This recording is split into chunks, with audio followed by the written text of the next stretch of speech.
Bismillahirrahmanirrahim. Assalamualaikum warahmatullahi wabarakatuh. Alhamdulillah alamin wa bihi nasta'inu ala umuri dunya waddin. Assalatu wassalamu ala asyrafil anbiya'i wal mursalin wa ala alihi wa ashabi ajma'in. Amma ba'd. Alhamdulillah, pertama-tama marilah kita panjatkan puja dan puji syukur kepada kehadirat Allah Subhanahu wa taala yang mana telah melimpahkan rahmat dan hidayahnya sehingga kita bisa tetap bermuajahah pada pertemuan kali ini. Kemudian salat serta salam tak lupa selalu kami haturkan kepada junjungan kita Nabi besar Muhammad SAW yang mana telah membawa kita dari zaman jahiliyah menuju zaman terang benderang seperti sekarang ini. Baiklah, hadirnya video ini saya sendiri Yarusita Hovifa dari kelas AKS 3D. Nah, di sini saya akan sedikit membahas mengenai pertemuan ke-13. Bismillahirrahmanirrahim. Untuk yang pertama, apa yang dimaksud dengan brand equity? Nah, brand equity atau ekuitas merek adalah nilai tambah yang diberikan pada produk dan jasa. Definisi lain mengenai ekuitas merek adalah seperangkat aktiva dan kewajiban merek yang terkait dengan sebuah merek, nama, dan simbol yang dapat menambah atau mengurangi nilai yang diberikan oleh sebuah produk atau jasa kepada sebuah perusahaan atau pelanggan perusahaan. Yang kedua, jelaskan ekuitas merek berbasis pelanggan. Ekuitas merek berbasis pelanggan atau Customer Based Brand Equity adalah pengaruh diferensiasi yang dimiliki konsumen atas pengetahuan merek terhadap pemasaran merek tersebut. Sebuah merek mempunyai ekuitas merek berbasis pelanggan yang positif ketika konsumen bereaksi lebih positif terhadap produk dan cara produk itu dipasarkan ketika merek itu teridentifikasi dibandingkan ketika merek itu tidak teridentifikasi. Sebaliknya, merek mempunyai ekuitas merek berbasis pelanggan yang negatif jika konsumen tidak terlalu menyukai aktivitas pemasaran untuk merek itu dalam keadaan yang sama. Nah, nomor 3, ada 3 bahan kunci ekuitas merek berbasis pelanggan. Sebutkan dan jelaskan. Nah, 3 bahan kunci ekuitas merek berbasis pelanggan itu yang pertama, ekuitas merek timbul akibat perbedaan respon konsumen. Jika tidak ada perbedaan, maka pada intinya produk nama merek merupakan suatu komoditas atau versi generik dari produk tersebut. Nah, yang kedua, perbedaan respon adalah akibat pengetahuan konsumen tentang merek. Pengetahuan merek atau brand knowledge terdiri atas semua pikiran, perasaan, citra, pengalaman, keyakinan, dan lain-lain yang berhubungan dengan merek. Secara khusus, merek harus menciptakan asosiasi merek yang kuat, menyenangkan, dan unik dengan pelanggan. Yang ketiga, diferensiasi dari konsumen yang membentuk ekuitas merek tercermin dalam persepsi, preferensiasi, dan perilaku yang berhubungan dengan semua aspek pemasaran merek. Keempat, terdapat beberapa manfaat kunci dari ekuitas merek. Sebutkan dan jelaskan. Nah, manfaat kunci dari ekuitas merek itu yang pertama, memperbaiki persepsi kinerja produk. Yang kedua, loyalitas lebih besar. Yang ketiga, tidak terlalu rentan terhadap tindakan pemasaran kompetitif. Yang keempat, tidak terlalu rentan terhadap krisis pemasaran. Yang kelima, margin yang lebih besar. Yang keenam, respon konsumen yang lebih tidak elastis terhadap peningkatan harga. Yang ketujuh, respon konsumen yang lebih elastis terhadap penurunan harga. Yang kedelapan, kerjasama dan dukungan dagang yang lebih besar. Yang kesembilan, efektivitas komunikasi pemasaran yang meningkat. Dan yang terakhir, kemungkinan peluang lisensi. Nah, selanjutnya yang kelima, ekuitas merek yang tinggi memberikan sejumlah keunggulan kompetitif. Sebutkan dan jelaskan sejumlah keunggulan kompetitif yang dimaksud. Nah, keunggulan dari ekuitas merek itu antara lain yang pertama, loyalitas. Konsumen bisa menjadi langganan setia Anda karena kepercayaannya dan bahkan bisa merekomendasikan kepada siapa saja yang ditemuinya untuk memilih perusahaan Anda.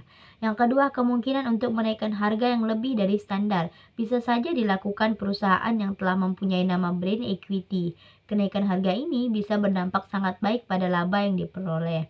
Yang ketiga, memberikan kredibilitas kepada siapa saja yang telah bersedia memakai merek ini. Yang keempat, hasil yang didapat juga akan lebih tinggi, maksimal, dan memuaskan konsumen maupun perusahaan. Yang kelima, diferensiasi bisa menyeimbangi para pesaing yang lebih tinggi. Yang keenam, memiliki tingkat kefokusan yang matang dan konsisten.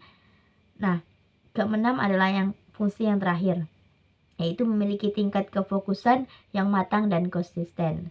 Kemudian lanjut nomor 6 yaitu merek bervariasi dalam hal kekuatan dan nilai yang dimilikinya di pasar.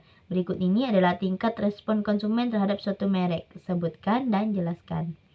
Tingkat respon konsumen terhadap suatu merek adalah respon memainkan peranan utama dalam membentuk perilaku, di mana respon terhadap merek sering mempengaruhi apakah konsumen akan membeli atau tidak. Respon positif terhadap merek tertentu akan memungkinkan konsumen melakukan pembelian terhadap merek itu. Dan sebaliknya, respon negatif akan menghalangi konsumen dalam melakukan pembelian. Nomor 7, jelaskan bagaimana Anda membangun ekuitas merek Anda. Yang pertama, bangun identitas brand. Nah, pastikan identitas tersebut cocok dengan target pelanggan yang Anda harapkan. Tentunya, identitas juga terpresentasi langsung pada nama brand bisnis Anda. Yang kedua, komunikasikan apa nilai yang terkandung pada brand bisnis. Nah, ketahui apa nilai yang terkandung dalam brand yang bisnis Anda bangun dari segi kinerja dan citra.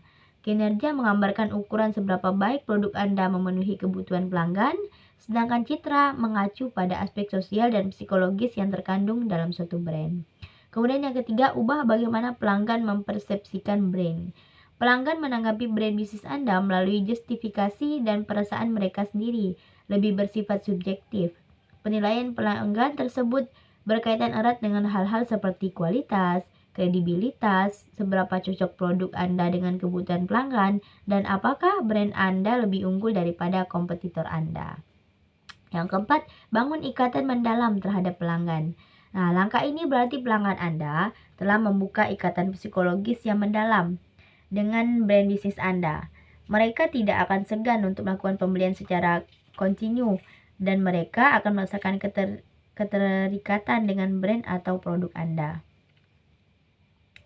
Kemudian dalam nomor 8, bagaimana brand equity dalam kajian syariah.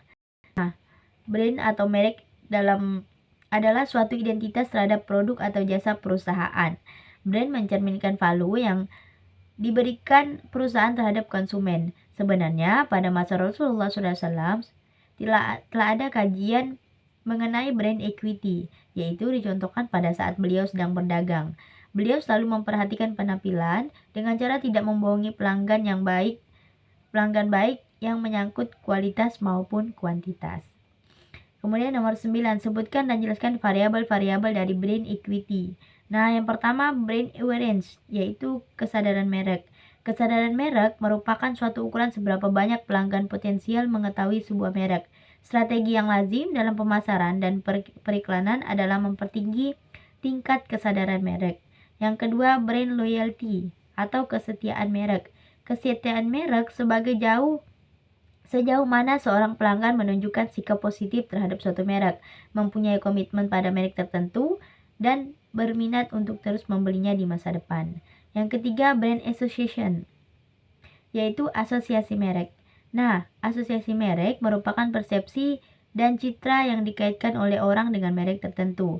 Patut dicatat bahwa asosiasi merek dapat pula negatif. Hal ini dapat mengurangi atau memotong ekuitas sebuah merek. Ke nomor 10, pada dasarnya pemberian nama atau merek adalah sangat penting. Coba sebutkan ayat Quran yang mendukung pernyataan ini. Nah, penting. Hal ini disebutkan pula dalam Al-Quran, diantaranya surah Al-Baqarah ayat 18. Nah, ini berbunyi, A'udzubillahi minasyaitonirrajim, Bismillahirrahmanirrahim. وعلم آدم الأسماء كلها ثم عرضهم على الملائكة فقال أنبئوني بأسماء هؤلاء إن كنتم صادقين. Shadaqallahul Azim. Yang artinya, dan dia mengajarkan kepada Adam nama-nama benda seluruhnya, kemudian mengemukakannya kepada malaikat, lalu berfirman, sebutkanlah kepadaku nama benda-benda itu jika kamu memang benar orang-orang yang benar. Nah, ayat tersebut menunjukkan bahwa Allah SWT telah menyediakan nama-nama yang baik dalam Al-Quran dan nama-nama lainnya sebagai warisan Nabi Adam alaihissalam. Pada ayat lain Allah SWT menjelaskan bahwa Dia telah benar-benar menyediakan nama-nama yang baik sebagai pilihan utama. Nah, nomor 11, apa yang dimaksud dengan perceived quality? Perceived quality atau persepsi kualitas merupakan bagian dari citra merek pembeli didasarkan pada kenyataan dari pengalaman aktual. Nah, dalam literatur pemasaran kualitas didefinisikan pertama sebagai penilaian pelanggan terhadap superioritas atau keunggulan menyeluruh dari suatu produk. Yang kedua, sampai tingkat apa produk atau jasa memenuhi kebutuhan pelanggan. Yang ketiga, sampai tingkat apa produk atau jasa bebas dari keuangan atau kegagalan. Yang keempat, keseluruhan ciri dan sifat dari produk atau jasa yang berpengaruh pada kemampuan memuaskan kebutuhan dan dinyatakan atau tersirat. Yang kelima, keunggulan suatu produk atau pelayanan dilihat dari fungsinya secara relatif dan dengan produk lain. Nah, nomor 12, apa yang dimaksud dengan keputusan pembelian konsumen? Dalam konteks perilaku konsumen, pengambilan keputusan konsumen adalah suatu proses di mana konsumen melakukan penilaian terhadap berbagai alternatif pilihan dan memilih salah satu atau lebih alternatif yang diperlukan berdasarkan pertimbangan tertentu. Nah, nomor 13, ada beberapa perbedaan dari karakteristik pembeli, yaitu meliputi 6.0. Sebutkan dan jelaskan. 1. Objek, apa yang dibeli? Sama-sama membeli sabun. Yang satu beli sabun merek Lux, yang lain merek Citra. Berdasar produk apa yang dibeli dapat digabungkan dalam barang konsumsi dan barang industri. Kedua, objektif. Mengapa membeli? Nah, sama-sama kuliah di UT, Universitas Terbuka, yang satu ingin gelar, yang lain ingin meningkatkan karir dan gaji. Tujuan konsumen membeli produk dipengaruhi oleh faktor sosial, ekonomi, psikologi, dan lain-lain. Yang ketiga, okupan. Siapa konsumen? Sama-sama membeli mobil, yang satu untuk keperluan pribadi, sementara pembeli yang lain untuk keperluan keluarga. Konsumen ini dapat dibedakan berdasarkan umur, pendapatan, tingkat pendidikan, mobilitas, selera, dan sebagainya. Untuk itu harus dipelajari perbedaan masing-masing kelompok konsumen dan mengembangkan barang serta jasa yang murni dengan kebutuhan mereka. Perusahaan akan memilih segmen mana yang harus dilayani. Keempat, ada occasion, yaitu kapan membelinya. Sama-sama membeli susu, yang satu frekuensi pembelinya lebih cepat, sementara yang satu lambat. Strategi pemasaran harus menyesuaikan dengan perbedaan tingkat pemakaian. Yang kelima, operation. Operation, bagaimana membelinya. Sama-sama membeli mobil, yang satu ingin membayar secara tunai, yang lain menginginkannya secara pembayaran kredit. Bagi konsumen, pembelian bukanlah hanya satu tindakan saja, melainkan terdiri atas beberapa tindakan yang meliputi keputusan tentang jenis produk, bentuk, merek, jumlah, penjual, dan waktu, serta cara pembayaran. Hal ini dipengaruhi oleh cara membeli dari para konsumen. Yang keenam, ada organization. Siapa yang terlibat dalam pembelian? Sama-sama membeli TV, yang satu ditentukan oleh bapaknya, yang lain ditentukan oleh anaknya. Nah, salah satu tugas pokok bagian pemasaran adalah menentukan siapa yang mengambil keputusan dalam membeli barang atau jasa. Kemudian yang ke-14, apa yang dimaksud dengan model perilaku konsumen? Model perilaku konsumen dapat didefinisikan sebagai suatu skema atau kerangka kerja yang disederhanakan untuk menggambarkan aktivitas-aktivitas konsumen. Model perilaku konsumen dapat pula diartikan sebagai kerangka kerja atau sesuatu yang dalam mengambil keputusan pembeli. Nah, nomor 15, jelaskan tahap-tahap proses keputusan pembelian konsumen. Yang satu, pengenalan masalah. Proses pembelian dimulai dengan pengenalan masalah. Pembeli menyadari adanya perbedaan antara keadaan sebenarnya dan keadaan yang diinginkan. Yang kedua, pencarian informasi. Seorang konsumen yang mulai tergugah minatnya mungkin akan atau mungkin tidak akan mencari informasi yang lebih banyak lagi.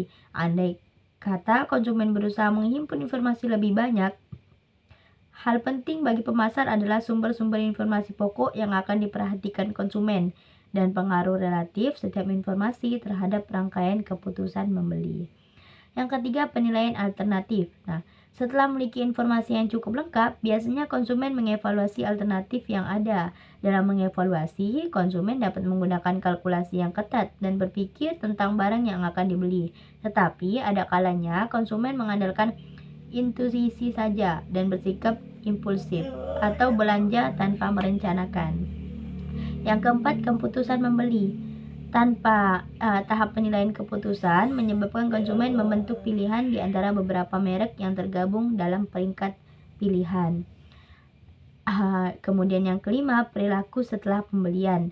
Nah, setelah membeli produk, konsumen akan mengalami beberapa tingkat kepuasan atau ketidakpuasan.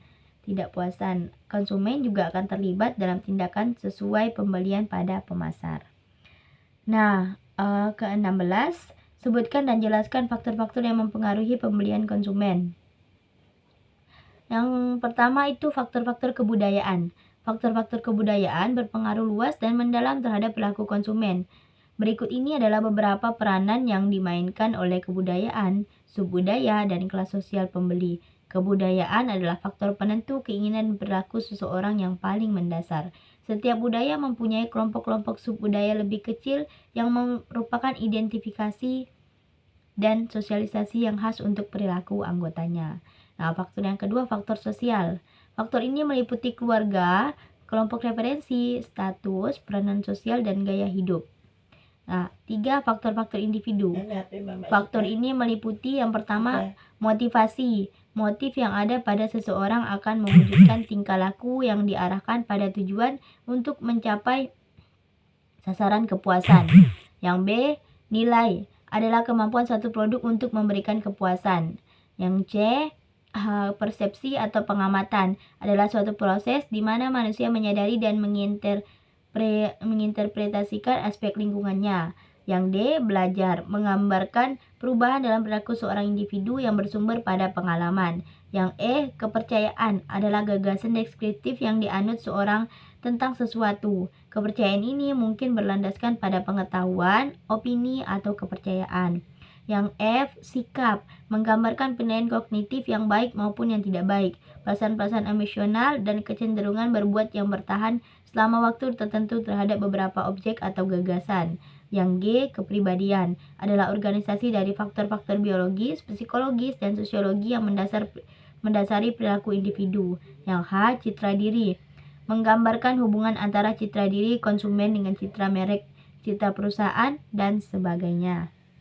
Baik, cukup sekian video dari saya. Kurang dan lebihnya mohon dimaafkan. Wabillahi taufiq wal hidayah. Wassalamualaikum warahmatullahi wabarakatuh.